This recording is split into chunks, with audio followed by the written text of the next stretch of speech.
So there's this song about this woman who is driving in her car, but she's speeding and loses control of the car. And when this happens, she just lets go of the steering wheel, saying, "Jesus, take the wheel." So basically just sits back and does nothing in the face of disaster. Kind of like God when it comes to earthquakes and hurricanes and school shootings. But wanting Jesus to drive your car is a terrible idea. I mean, firstly, there's no way he's going to be able to reach the wheel like, Nah, I'm kidding. Of course he'll be able to reach the steering wheel.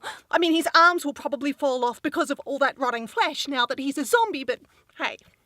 But also, what proof do we have that Jesus could even drive a car? All the Bible tells us is that he rode a donkey. And that despite his claims that he was just saving her, most probably rode Mary Magdalene.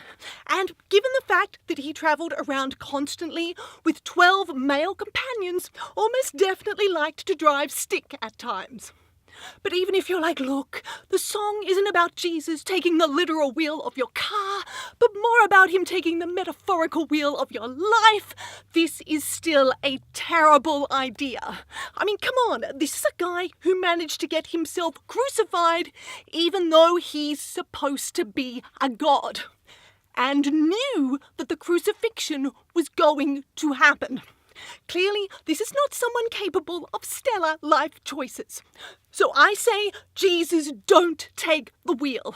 Well, not unless you want to find yourself wandering around homeless without a proper job and having made so many enemies that you have to fake your own incredibly painful and torturous death before coming back to life 3 days later, only to enter into some bizarre witness protection program where in your 30s, you have to end up moving back in with your dad for all eternity.